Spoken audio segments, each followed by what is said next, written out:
Thank you very much for the very appropriate and somewhat cheeky introduction, Sophia, and good to be here, guys. Thank you very much for having me.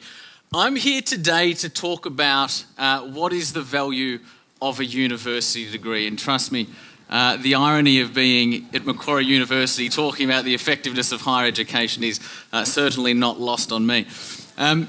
What I'm planning to do today, guys, is bring an element of visibility and objectivity to this very question, to look at what is being taught, particularly at a higher education level.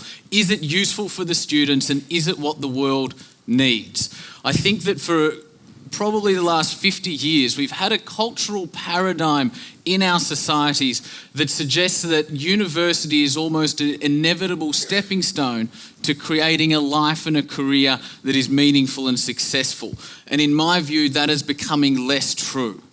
Academia used to lead the way in terms of thought leadership in regards to most fields, be it business or science or arts or whatever the case may be.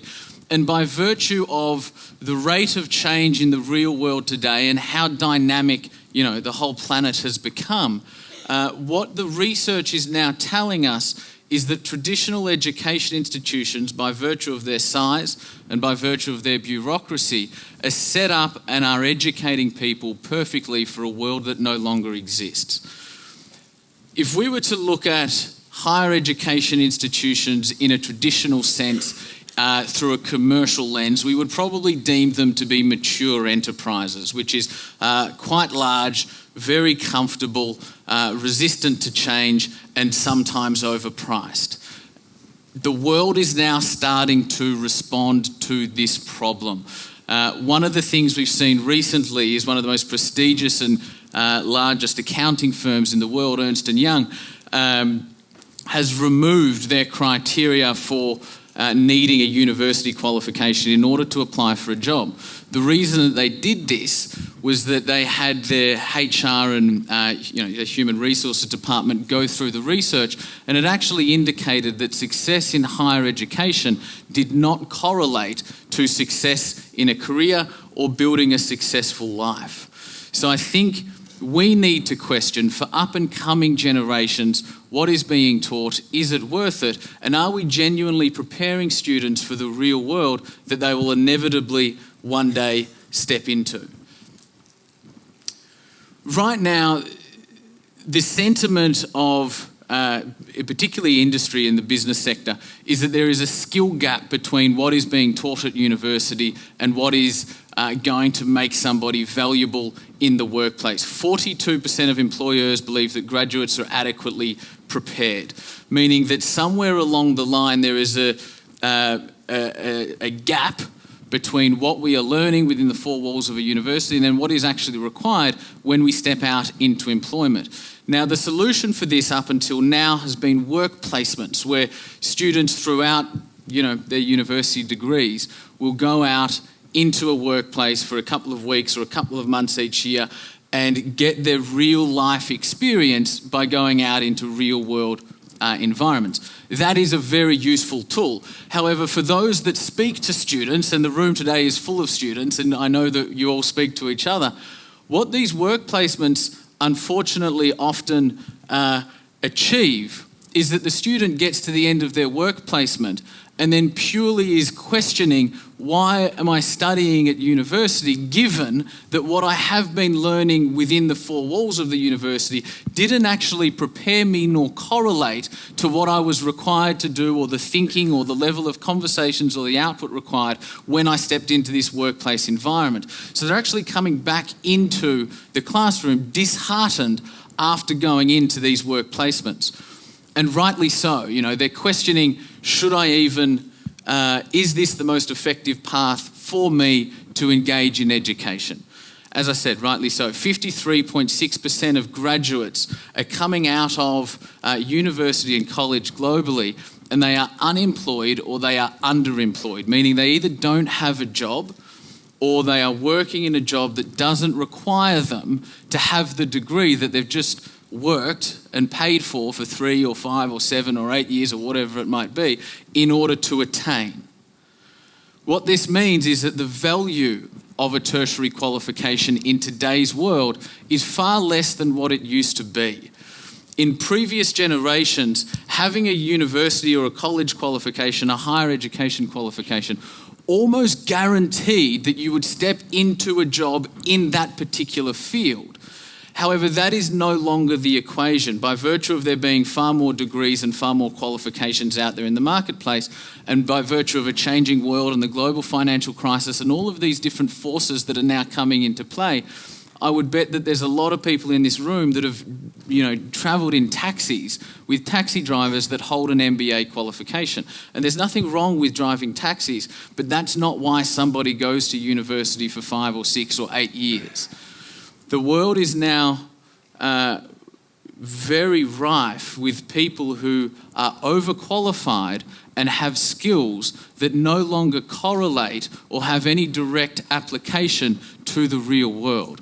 And by virtue of so many more people going through our higher education structures today, I think that as educators, particularly at a higher education level, we can be doing more to support and empower these students in order to become the best version of themselves, develop themselves at an emotional intelligence level, and ultimately equip them with the practical skills that can be used out there in the real world. We've got jobs that don't have people, and we've got people that don't have jobs, and ultimately it comes down to a skills gap in the curriculum-based education that most of us are currently going through. Although the value is going down, the price is not. In the last 35 years, higher education has increased its price, has inflated its price by 1,120%. This makes higher education the fastest growing price. So there is no good or service that has grown in price other than higher education to this degree in the last 35 years, right? The challenge with that is that students now, in America, for instance, student debt has gone over $1 trillion. In Australia, it's about $30 billion. The problem is not the debt. The debt is not the problem. The problem is, what is the value those that have received the debt received in transaction for that debt that they are now laden with, right? This comes back to what I believe is the number one challenge across higher education and probably all levels of education globally. From my research and years of exploring higher education institutions, years of working with high schools, years and years of consumer insight at a student level for those that attend university, and just conversations with everybody from faculty to deans to students. In my view, the number one problem we have at a higher education level is that right now higher education is a $4.4 trillion industry globally, and very few people are looking at what's being taught. Large industry, it's become almost a machine and a beast in and of itself. However, in my view, education is what happens at the interface of teacher and student, right? What is the teacher talking about? How are they delivering the education? How are they teaching it? And is the student getting it? Are they learning it? Are they growing from it? And is it useful? That is the interface of where education happens. However, we have an industry where very few, if any, people are looking at what is actually being taught.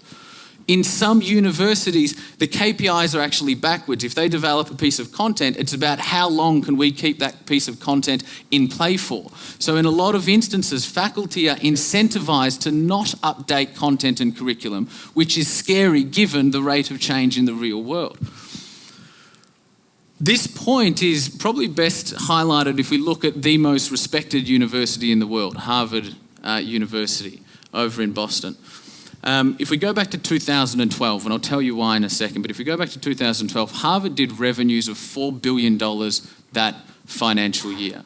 Don't worry, their revenue continues to increase. In 2014, it was $4.4 billion. However, I bring up 2012 because this year they did $4 billion in revenue.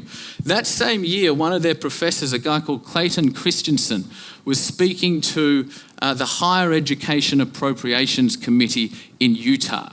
And he was talking about how he believes higher education for the first time ever is now ripe for disruption because it's no longer serving, in a commercial sense, the consumer, which is, of course, the student.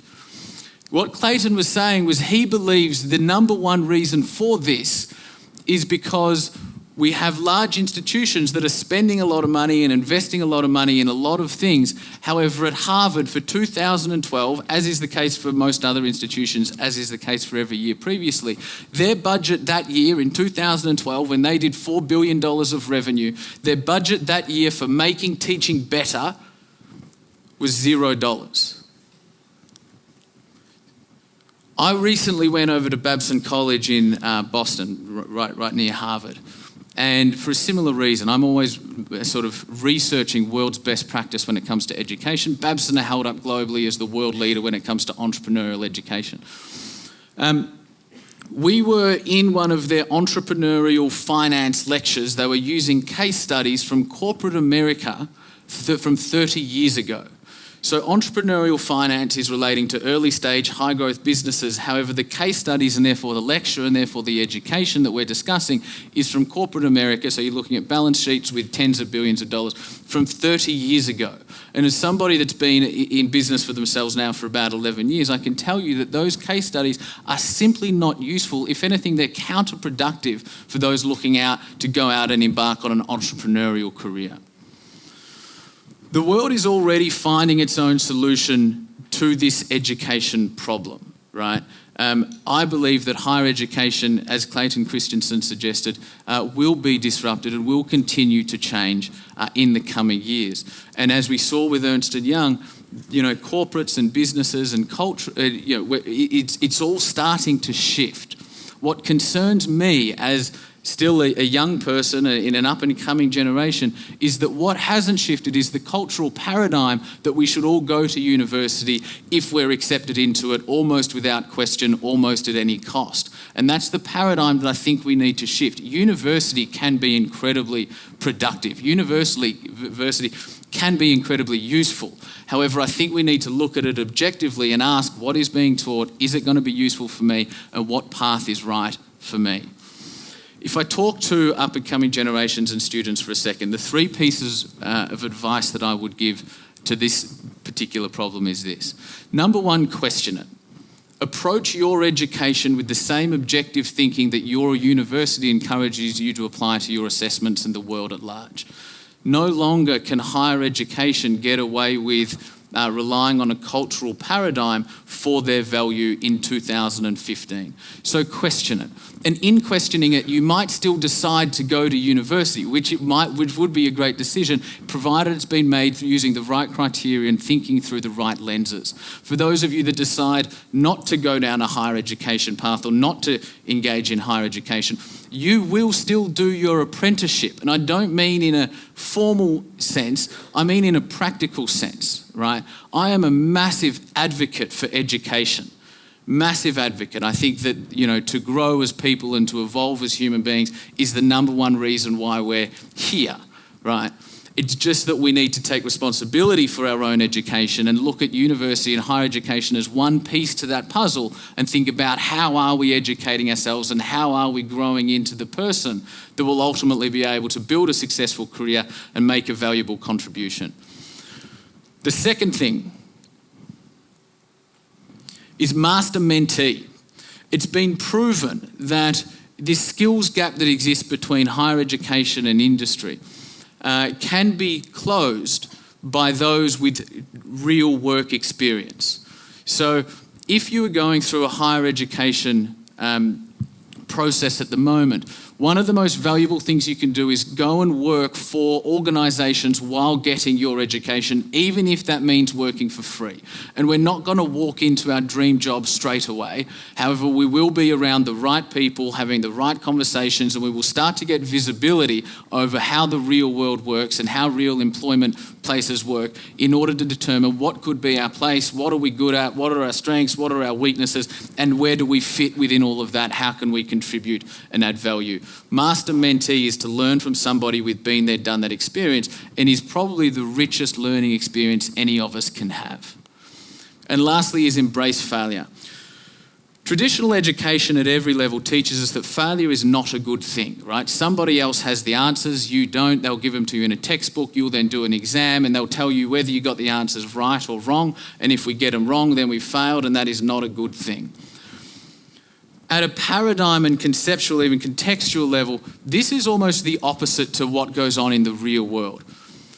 For those that want to pursue a meaningful career, for those that want to become the best versions of themselves, for those that want to build a successful life, failure is an inevitable stepping stone towards success, right? It is part of the game and it is life. So culturally, we need to change our paradigm toward failure and toward making mistakes and start to be okay with that.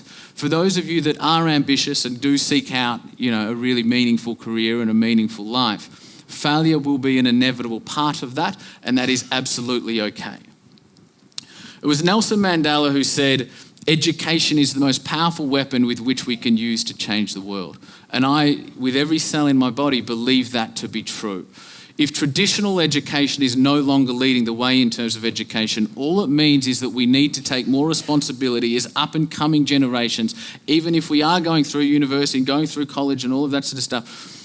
We need to take more responsibility over our own education and our own growth so that we can grow into the people we know we can become, so that we can contribute to the world at large and solve some of the challenges that are coming up and ultimately capitalise on a lot of the opportunities that will arise over the next 50 to 100 years. Thank you very much.